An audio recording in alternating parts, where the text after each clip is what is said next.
Wonderful. Now I'm just going to put you Atherine, and it's H. Inheriton, Hariton. Hariton. That's right. Okay, and you're with the advocacy? That's right. And well, I guess just to clarify, the Competition Bureau, as you probably know, is an independent law enforcement agency. Yes. Responsible for the administration and enforcement of the Competition Act. Yes. Typically, our activities fall into two general buckets. The first is enforcement, so obviously we're responsible for enforcing the provisions of the Act. So there are provisions related to mergers, abuse of dominance, cartels, deceptive marketing. Okay. When we take enforcement action, these things have to fit within the four corners of the Act. Okay. Fortunately, we have to prove all the elements before we can take a case forward. Okay. The other thing the Bureau does is where there are regulations or policies that might be interfering with competition, to some extent we may advocate in front of provincial governments or federal governments or regulators. Okay. To basically agitate for changes in regulations that are friendlier to competition. Okay. So we refer to that as competition advocacy. Oh, wonderful. Okay. I thank you very much for explaining that. That helps a lot. Sure. So, I mean, as I think I told you last week, given the issues that you've raised in your submission to us, we wanted to have both myself and Catherine here, so I can speak to kind of the enforcement side of things, and then Catherine can speak to the advocacy side of things. Okay. Raised by this. So, first, thank you for this submission. We can clearly tell that this is a subject you care deeply about. When it comes to the application of the Competition Act as an enforcement matter to this sort of thing, it's not clear we can do anything in this space. Mm-hmm. And that's because even assuming everything else lines up, what you're essentially alleging is that certain parties are influencing the Ontario government to adopt a certain regulatory framework. And from the perspective of application of the Competition Act, well, the Ontario government is entitled to do what it wants, right? It's entitled to be influenced by what it wants. And, there's various jurisprudence around the intersection between the Competition Act and provincial authority. But what it comes down to is ultimately, given that the issue that you've raised here is fundamentally that the Ontario government is making a change, and that's what's having an effect, it's very unlikely we can do anything here under an enforcement approach. Okay. Simply just because of the involvement of the Ontario government. So typically the Competition Act is seen as legislation of general application to the Canadian economy.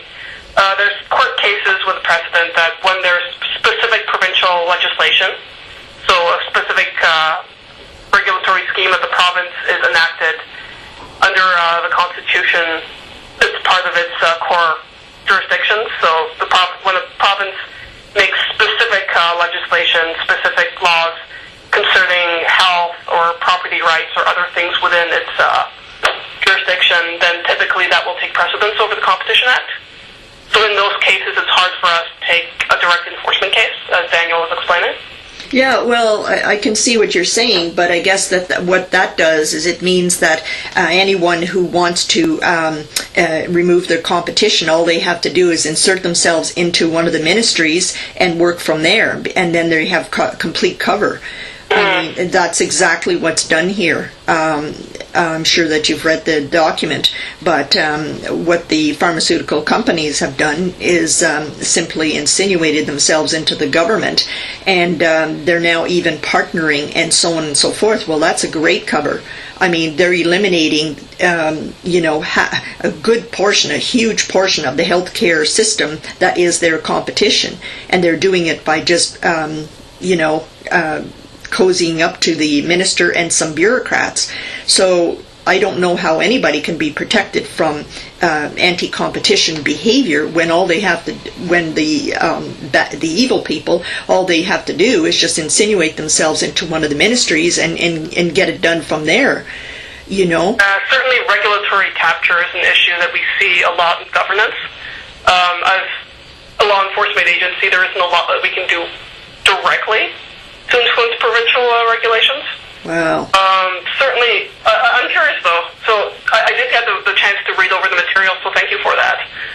In the past, practitioners of, I don't want to call it alternative medicine because I feel like that's pejorative, but... Well, it is, simply because we were around for thousands of years before pharmaceutical drug companies came along. So it's pharmaceutical drug propaganda that makes us alternatives. That's what they call us. But in fact, you're right, it's pejorative simply because we've been around and we have coherent education and we have proof and we have scientific support for what we do. But to listen to the pharmaceutical front corporation, such as the FHRCO, we're nothing. We just arrived on the scene just because we decided to. So traditional medicines is the better term to use in this context? Just holistic approach or non-drug approach. Sure, holistic then. Yeah. Holistic just means non-drug and non-diagnosis in mental illness. So we don't see it as mental illness. We see it strictly as somebody needing a help with the bumps and bruises of life. But the whole situation now is that under the guise of legislation,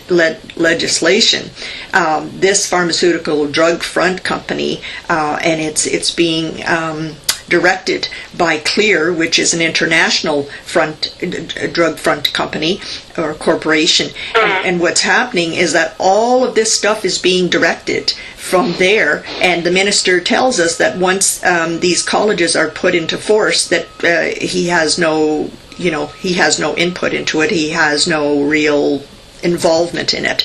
In fact, you saw one of the letters there where it said that they have no interest in the issues that practitioners would be facing, or even their economic situation. Well, the economic situation is that an entire industry is being eliminated, and under the cover of being a legislation. But this legislation is all written and driven by the pharmaceutical drug companies. So this is very disheartening because it just means that any industry can be eliminated simply by getting involved with the ministry at the right level. And in our case, it's even tougher because the Minister of Health is actually a medical doctor belonging to the very same college and association that has been trying to eliminate the entire holistic industry for a century now. So that makes it even more difficult because we don't have anybody unbiased to discuss this with. Yeah. It's interesting because traditionally, when we hear complaints from holistic practitioners, it's actually that they can't they can't get themselves regulated. Yeah. Because regulation has it confers a certain amount of respectability, or in many cases, the ability to be funded. Yes, exactly, except that when this group, the FHRCO, that's the front corporation, took over in 1990, then all of that went by the wayside. What now practitioners that did agree to be regulated for those reasons, that now they're finding themselves being diluted and eliminated. So the scopes of practice are being reduced to the point where if they don't diagnose mental illness, if they don't prescribe drugs, they're being eliminated. And with the naturopaths, for example, they had to agree to prescribe drugs. Well, you're no longer a naturopath then. It's as simple as that. So yes, what happened is people were hoodwinked. They were actually hoodwinked into believing that they could preserve their profession, and that they could engender even more respect for their profession. And what it turned out to be is that these colleges are corporations, and they're just turned loose, and they can pass whatever regulations they want. And the latest one that we just heard about now is that the medical college transferred one of their people. It's the executive director, and she was also the advisor, and she's a lawyer. And they transferred her to the College of Physiotherapists, that's physical therapist. And she's also now the director of the FHRCO.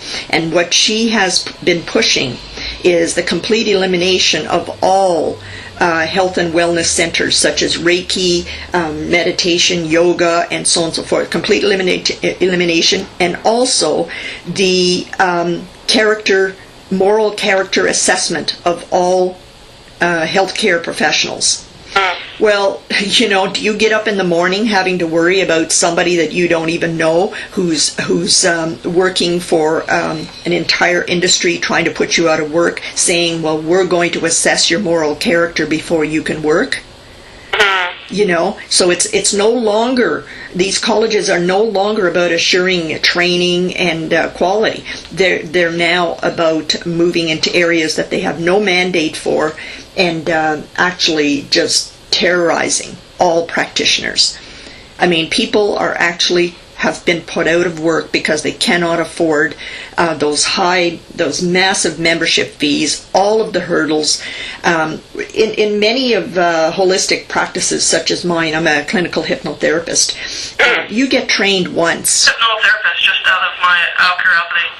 I'm sorry? What is a hypnotherapist? Clinical hypnotherapist, yes. Clinical I'm hypnotherapist. trained Yeah, I'm trained in an advanced hypnotherapy use by an approved and regulated government, BC Government Institute for Advanced Hypnotherapy. What I was trained in is what they train postgraduate medical students at the University of Alberta in. And so I'm already trained. Once you're trained, you don't have to, there's nothing more to take. You're either trained or you're not trained. It's not a fad. It's not a theory. It's not where you have to keep going back to school to find out what the latest theory is. So what they're forcing everybody to do under these scopes of practice now is force everybody to take all kinds of updating at huge cost, thousands and thousands and thousands of dollars, and all it is somebody's idea of a theory. And so all of these scopes of practice, all of these colleges now, they're all forcing the practitioners that are holistic to now abide by the medical pharmaceutical scope, approach.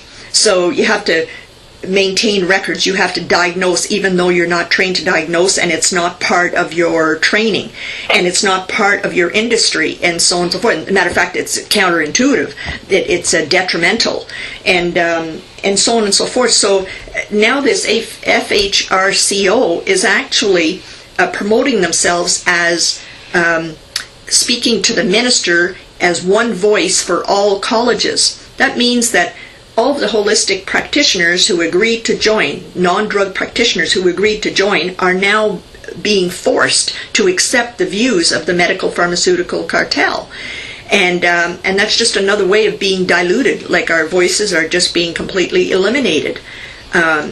Family therapists no longer can call themselves family therapists. They have to call themselves registered psychotherapists, and they have to diagnose. Well, who's going to go to a family therapist, okay, with their teens and so on and so forth, only to end up with a mental illness diagnosis, and so on and so forth. So they're systematically forcing us to come under the acts of the medical pharmaceutical cartel, and this FHRCO, who has no mandate, they're not elected, and so on and so forth, they're just moving people into positions in this private corporation, and these people are all from the medical pharmaceutical background, and so they're just taking over. There is no voice for the holistic industry.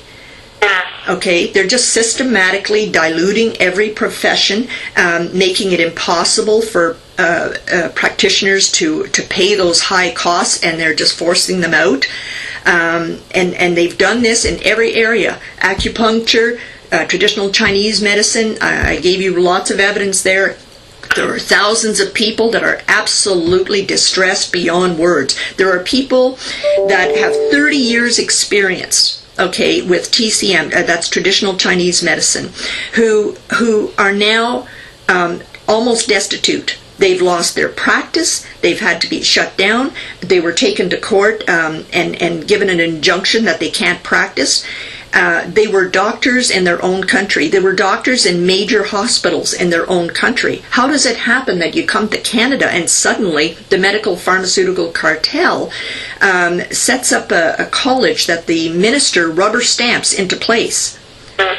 In violation of the Constitution, and it's in violation of the Constitution because to this date they have never even carried out a study to show that any of this is dangerous to the public, of inherent risk to the public. As a matter of fact, they can't even show where there's any risk to the public. So all of this is being done by completely ignoring our constitutional rights, completely ignoring things, and we have to go to court.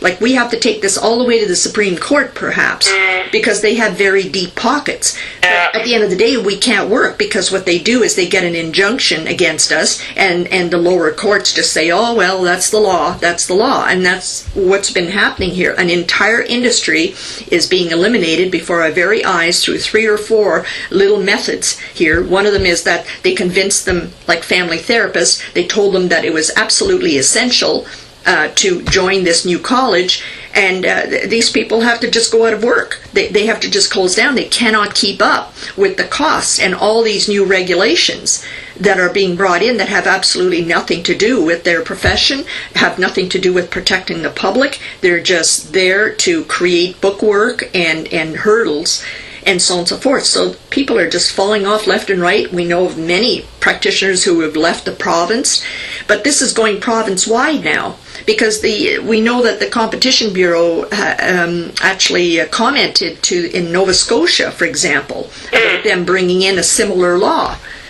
But it's a slippery slope, where 1 minute it's about psychotherapy, but then they can't define psychotherapy, and then they turn around, they define it so broadly that it encompasses anything and everything whenever they want to.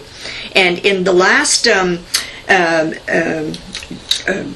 podcast, or whatever you call one of those things, webinar, the college, the new college of psychotherapy, actually said, can you imagine this? The woman says, we don't know anything about energy treatment. Okay, she said they probably don't have any coherent education. Well, you know, that's just so demeaning, because we have more education and we have more scientific support than psychotherapy has ever had. That's the thing. But they call it, they just make blanket statements like that. So all of the people who have spent thousands and thousands of dollars, educating themselves in energy treatments. You say that education happens in other provinces? I'm sorry?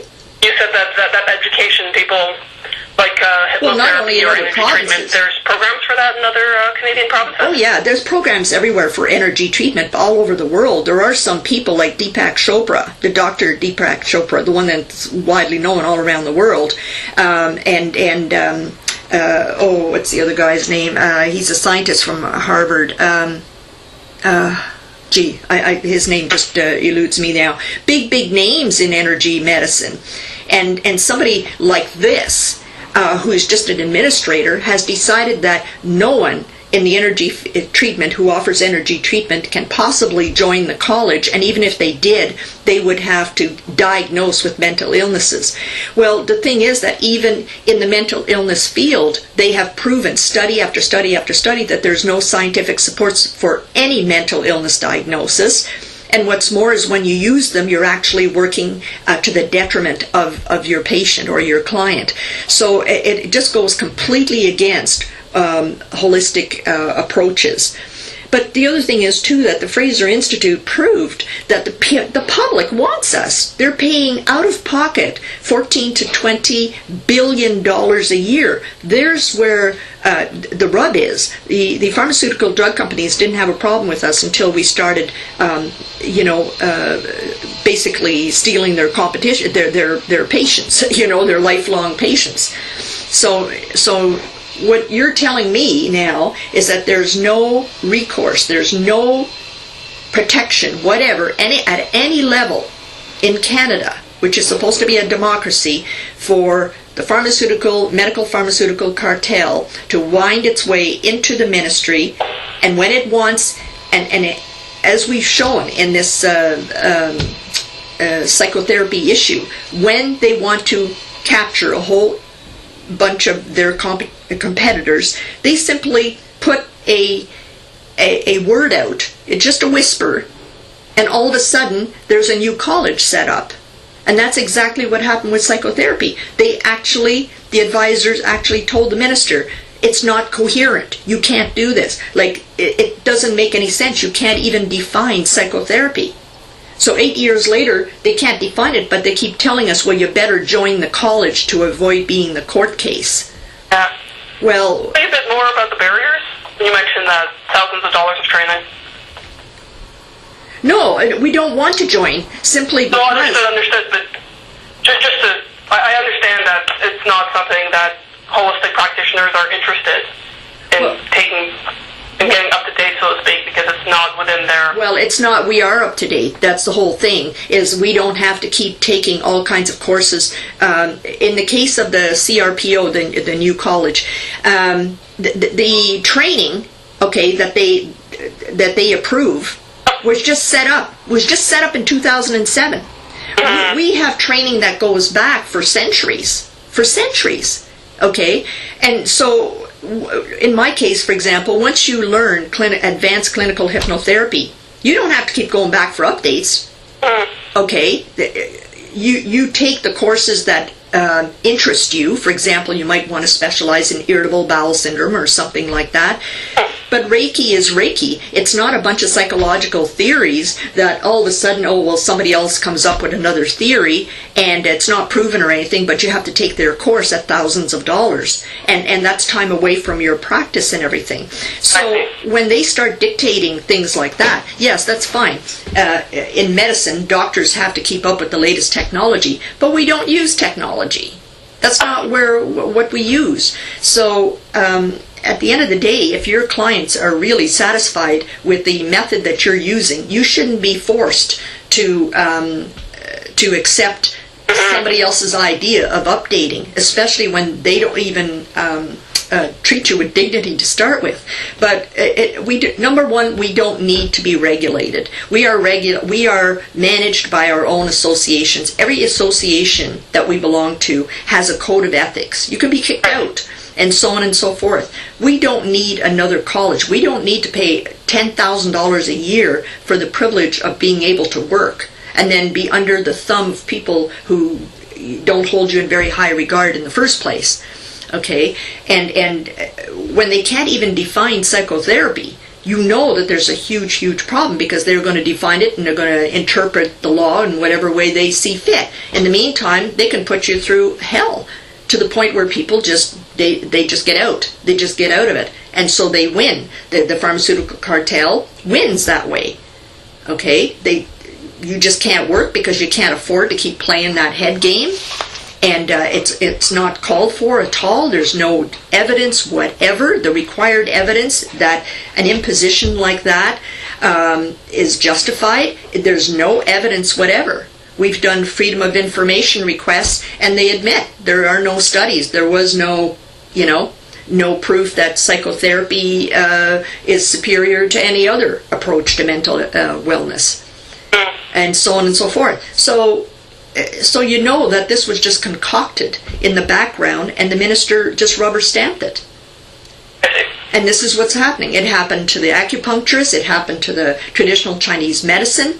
One of the things they told them was, if you were a doctor in your country or where you learned traditional Chinese medicine that's been around for 5,000 years, there are something like 14 million treatments a year worldwide.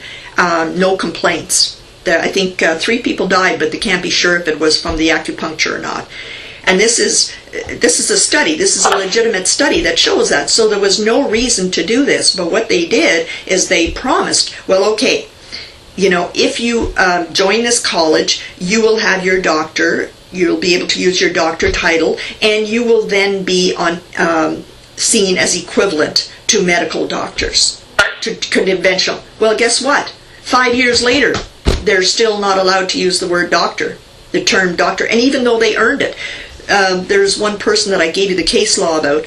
That poor lady, that man, he was a medical doctor, an emergency doctor in a major Chinese hospital for years and years and years. He was a doctor, and today he is out of work. Now you tell me how we are being protected. But what is disheartening is to know that even our federal government is not doing something about this. An entire industry is being eliminated, but also 14 million people are losing their choices. Have you spoken to Health Canada about this? Well, Health Canada is run by the pharmaceutical drug companies. We all know that. Okay? I mean, there were entire websites of abuses of Health Canada. There's been a move to disband Health Canada because it's completely taken over, just like the Ministry of Health in Ontario, by the pharmaceutical drug companies. That's why you can see Vioxx killing 165 people and still not on the market, and yet totally safe natural products that have been around for generations and generations are removed. Why? Simply because the people who are making the natural products, they don't have the deep pockets. They can't pay for the $30,000 or $40,000 that it costs to prove that their product is safe. Okay, so that's how it works. Is they put up all of these barriers, and then they tell you have to join a college in order to be able to be permitted to work. Well, Catherine, there's a huge problem with this.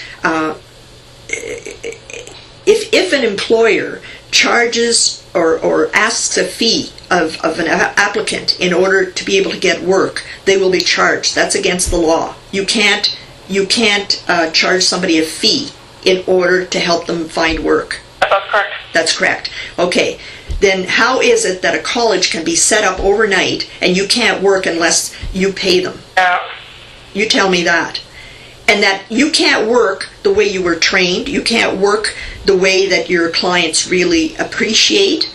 And they appreciate because you see they keep coming back to you and they keep referring their family and your business grows and so on and so forth. How is it that we have to pay thousands upon thousands of dollars to a college that has not justified its existence at all?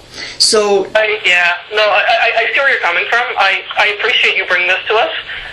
As Daniel said, there isn't a lot we can do directly. However, I will say that regulating of professions, including over-regulating of professions, and issues around recognition of foreign credentials is something that the Bureau has looked at in the past. Now, our advocacy team is quite small here, but I'll certainly flag it. Okay. We'll see. Unfortunately, there's not a lot we can do in the short term. Yeah. It's too bad because there are thousands of people now actually on welfare because of this. They just lost everything. Yeah. You know what? Somebody pointed out to us that this is exactly the way the mafia works. If you move into a mafia district, you have to pay them to be able to keep your business going. If you don't, they will force you out of business. And that's exactly what these colleges, this whole regulatory system is about. You pay to play. And if you don't, we are going to end your business. And that's exactly what happens. Now, they can claim that it's to protect the public. But as Fifth Estate pointed out in their documentary about how, for example, the most well-known college, the College of Physicians and Surgeons in Ontario, even though there are 11, 12, 13 complaints of sexual abuse against a doctor, the doctor is still working. And in fact, Fifth Estate showed how when the police went to get the evidence from that doctor's office, the college had already taken all the evidence and wouldn't give it to the police. So Somebody needs to tell us how we're being protected here. How are we being protected when the professional of our choice is eliminated? That we have to go to a professional that is going to guarantee us a mental illness diagnosis and drugs. Yeah, one of the issues for us is obviously we're experts in competition law, but not in medical evidence. Mm-hmm. But like the real crux of this issue here is the medical establishment, the provinces, if you want, refusal to acknowledge holistic practitioners as. Well, what do you expect? The minister is a medical doctor. His allegiance is to his profession. His profession has repeatedly, for the last 65 years, said they want to eliminate holistic. This went back to David Rockefeller in 1930 when he took over all the medical schools in the United States. In the United States until 1930, the only thing that was taught was homeopathy, hypnotherapy, all the natural treatments. He came in and he said, well, I'll donate to the medical schools, but I want to set the curriculum. Well, a lot of people don't understand that pharmaceutical drugs, okay, the basis of them is petroleum. Virtually all the psychiatric meds are based in petroleum. They're petroleum byproducts. So when he realized that they could sell this, the first one was thorazine, and it was two petroleum-based ingredients. And when he realized that, then he said, well, we're just going to switch the whole medical system over to pharmaceuticals.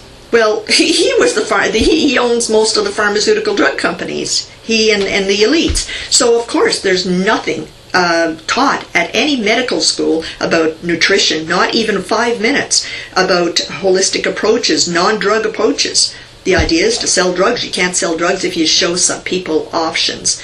But they also, through this latest little scheme, they're eliminating all holistic education.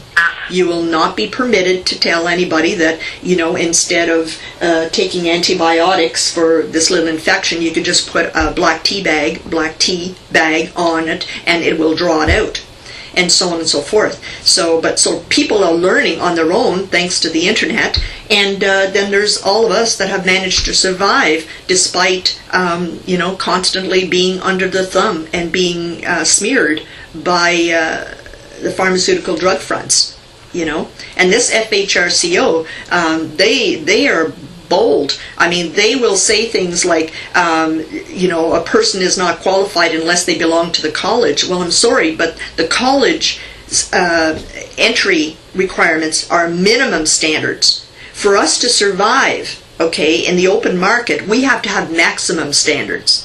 You can't be a clinical hypnotherapist and just have basic training. You have to have the best. Otherwise, people just won't keep coming back to you. They'll find somebody else.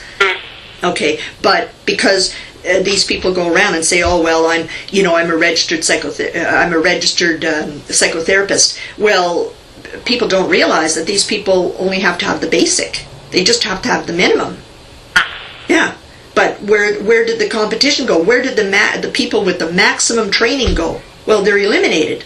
Yeah, no, I understand it's frustrating when provincial legislation like this. It's not just frustrating. It is really dangerous. It is really dangerous. We have millions of kids right now being drugged for ADHD when all of the studies have shown that those drugs cause permanent brain damage. Okay, and that holistic education, helping parents to change the child's diet, to raise the child holistically with more exercise and so on and so forth, and help parents deal with the neglect and so on and so forth. When that will help a child through childhood, they're throwing these babies. There are actually newborn babies now by the thousands being put on psychiatric drugs that are not approved for babies.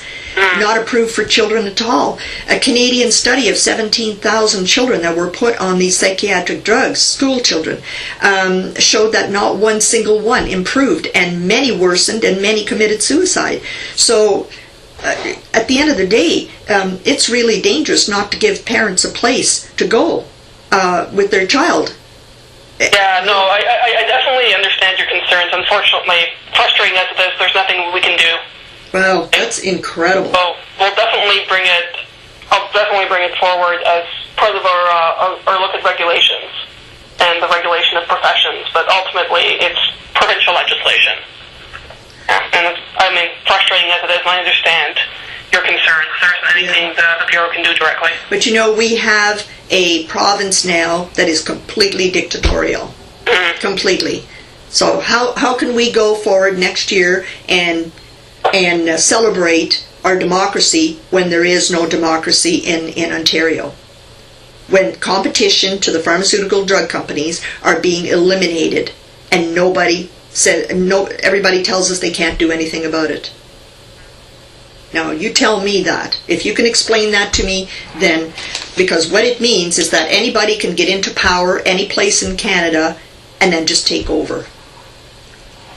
That's what you're telling me. I understand. Obviously, systems of government have their flaws. Well, that's not a flaw. That's a violation of our democratic rights. It's not just a flaw in the legislation. This is set up to undermine our Constitution. In the process, putting out of work thousands and thousands and thousands of innocent practitioners that the public needs, the public wants. Obviously, the public is paying out of pocket $14 to $20 billion a year. Obviously, the public wants us. So there's something radically wrong here. If somebody is going to say that Canada is a democracy and yet a handful of people in the province can completely eliminate one whole section, one whole industry, that's obviously desired by the public. If the public didn't desire us and didn't find us safe, they would just not give us their money. Unfortunately, we're bound by our act, by the powers that Parliament has given us. So. Okay. As much as I do understand your concerns, but unfortunately, I can't promise you something that we can't do. No. Okay. Well, that's pretty shocking, but okay.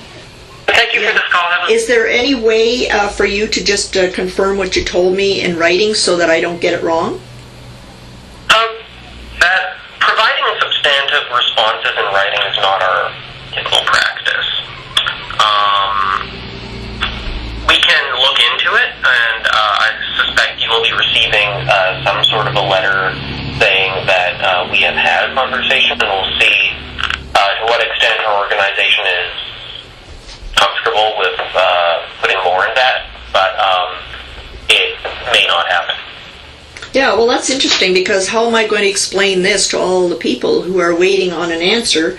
The best that I can do is just, give them my interpretation of what you said, which is, well, tough luck. That's what I'm hearing, tough luck. Well, the way we see this is that, you've brought an issue to our attention. We considered it, and we provided you with our responses. Mm-hmm. If you want a legal opinion as to the application of the Competition Act, you're perfectly free to retain a lawyer. Mm-hmm. This is simply the way our organization operates. You raised an issue with us, we've considered it, discussed it with you, and we've provided our response. We'll see what we can do in terms of a written response, but that's simply just generally not how we operate. Mm-hmm. So I just don't want to give you any false hope there. Yeah. Wow, it's pretty stunning. We're sending people over to other countries to ensure their democracy. Meanwhile, Ontario is just being democratized. Okay, well, I have to accept your answer. I will do my best to share it the way you explained it to others, because there are many thousands of people waiting to see what will be done here. Yeah, okay, well, thank you very much. I appreciate it. Okay, thanks for the call. Okay. We do appreciate you bringing these issues to our attention, Grace. What we can do is limited, but we always appreciate when we're made aware of. Mm-hmm. Well, what is it that you can do? As Catherine said,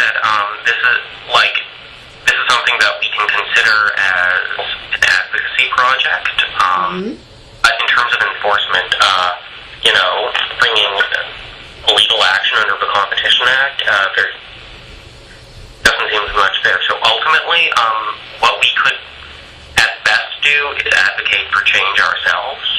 Okay. But we have no legal power, it seems in this case, to compel change. Okay.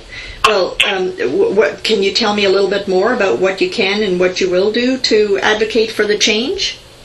So we have a small advocacy team, so certainly we've looked at professions in the past and we can potentially do so in the future. I'd have to put this through our triage, since there's a lot of aspects of the Canadian economy that are regulated and maybe could benefit from more competition.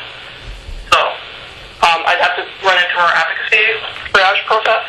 Okay. And would you be able to let me know what they decide? I can follow up. Okay, so you can follow up. When do you think that might happen? Given that it's the summer, it might take a while. Unfortunately, these things never proceed quickly. So perhaps okay. Is there any place where I could find out what the triage that you do is about, and what the process is like? We certainly have an advocacy page on our website. Oh, you do, eh? Okay. We do on the Competition Bureau's website, and there's also been it's been referred to in some speeches by our Commissioner John Takeover. Okay. I've been in the past. Okay. When you do advocacy, what form does it take? Do you write a letter to them? It can take a variety of forms. It can take the form of a letter, or an informal discussion with government officials, sometimes formal regulatory interventions, but those typically take place when there's an ongoing process that we can feed into. So typically in a case like this where there's no formal review being done by the government, it might take the form of either a letter or a discussion. I see. Okay. So there's a good chance that they're going to hear from you, right? I can't promise that, unfortunately, but as I said, that's out of my hands. I see. Okay. Take forward. Okay. Well, thank you very much. That helps anyway. Maybe there's still a little flicker of hope, because I'm sure that if they heard from the Competition Bureau, even as advocacy, that maybe they will give it a second thought, because we've had 2 lawyers write to them and the minister won't even respond. He just says, basically, I've assigned 6 groups to decide what the controlled act of psychotherapy will be, and when I'm satisfied, then I'll proclaim the law. In other words, he's going to leave it up to 6 medical model advocacy professions to decide, and that'll be it. Well, they don't have the right to decide for 14 million Ontarians what treatments we should have, but that's essentially what he's told us, is that you can have all the choice you want, and you can have any kind of treatment you want as long as it's the kind that our kind. Yeah. Okay, well, there's a flicker of hope still. Okay, thank you very much. Appreciate it. All right. Take care. Thanks, guys. Bye-bye. Bye.